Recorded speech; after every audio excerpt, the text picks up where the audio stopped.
Good morning, everybody. It is Cam here with Easy Work Acres, and we are walking out to our movable coop here. There's not supposed to be a chicken in this movable coop. He's supposed to be in the greenhouse. What are you doing in here? He's by himself.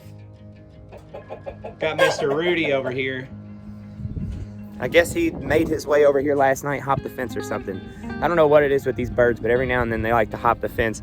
All right, so we got the rooster put away. He was crowing nonstop and not trying to let me get this video done. Besides the wind being loud, he was being loud. So I wanted to talk about predator proofing the coop because when we very first started farming, essentially, so we got the farm, we built the house and everything, we were anxious to get ourselves rolling. We bought 100 chickens right out the gate. So I built this big, huge, movable lay-in hen tractor thing here that the chickens essentially stayed in all the time. So they stay in this mostly during the summer. Obviously there's lots of vents and stuff like that for wind to blow through, so it's not great for winter, but it's awesome for keeping everything smelling good in there, good airflow and stuff when they're in this coop here. But the issue we had was predators were a huge issue in our first year. So in our first year doing this, like I said, we bought 100 chickens right out the gate. This was about midsummer.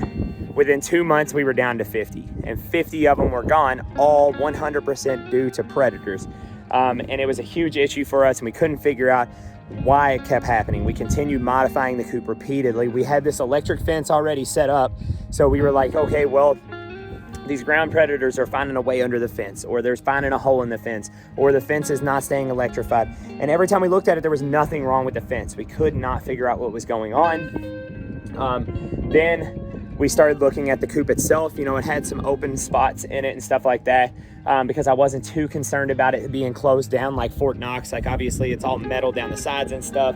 It has a steel door, like steel mesh door on it and everything. It wasn't like that originally, but I added these things and we still kept having the issue.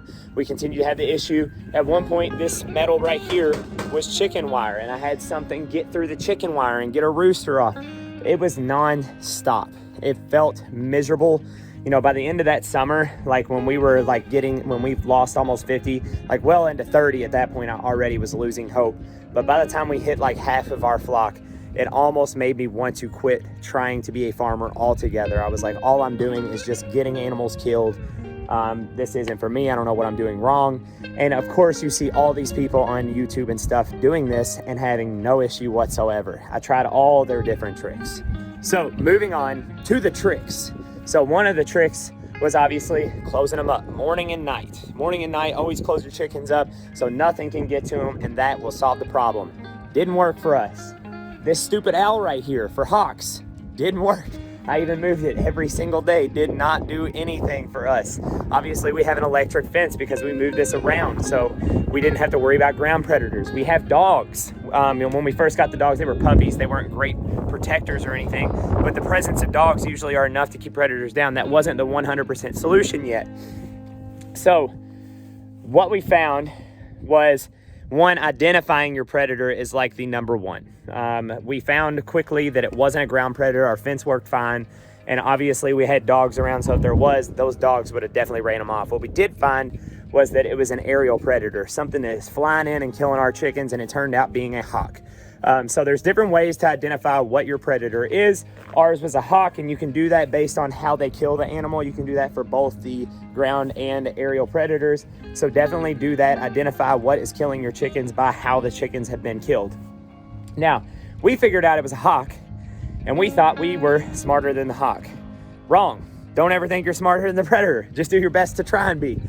So one, like I said, something got in through this chicken wire up here. That was a hawk. I thought it was a ground predator. I was wrong.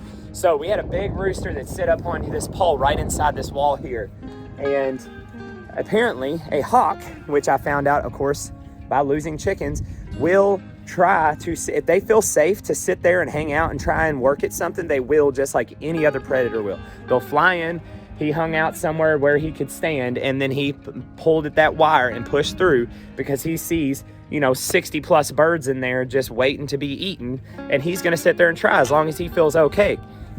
The thing is, I found out it was a hawk, one, by the kills, which it took me a long time to just even believe that because I never saw the hawk once myself.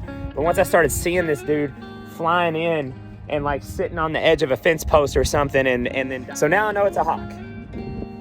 I metal this whole thing up because the chicken wire doesn't work. I'm closing the coop up every morning, every night, still having issues with the hawk killing my chickens, and I cannot figure why, because like I said, this is a steel door and I can't find any pockets on where he's getting in at. This is a wire welded mesh floor, and obviously hawks don't get under it and jump up anyways, but this is too small for even any kind of ground predator to get through. These squares are. They're nice and tight, they're stiff metal. So what it turned out was, specifically if you have issues with hawks, this is huge, because I was going crazy. I was literally going crazy trying to figure this out. I would, like, even before it was a hawk, I was like sitting, like we had baby monitors in our chicken coop. We were using our indoor baby monitors in our coop to try and figure this out and figure out what was killing our chickens, what time, where, and how. And then I was even like sitting out on my back deck, because my back deck's right there, with guns waiting for something every morning and at dusk, trying to figure out what I needed to, like, trying to kill this thing. I didn't know what it was. You know, once I figured out it was a hawk, we closed the coop up, but he was still killing it day and night. Turns out this door isn't sufficient.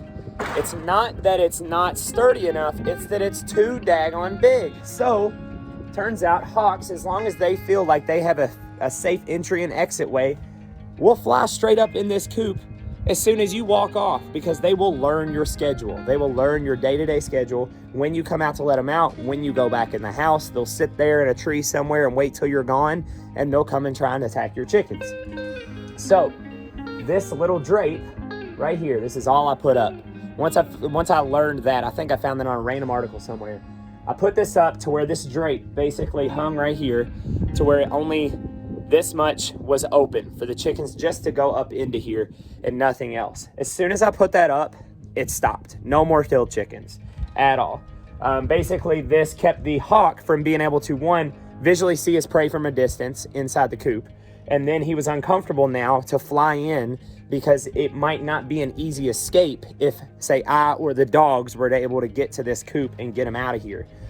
So that was like huge. That was a game changer for us. Is your entryway, make it no bigger than what your chickens need to get in and out.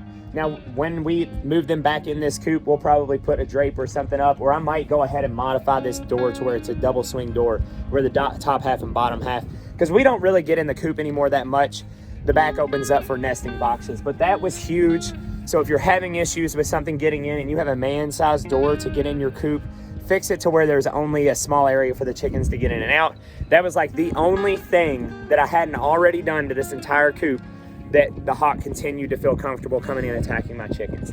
Now, I will say dogs have been a great help, especially now that they're bigger, they're around more often, they're always out patrolling around.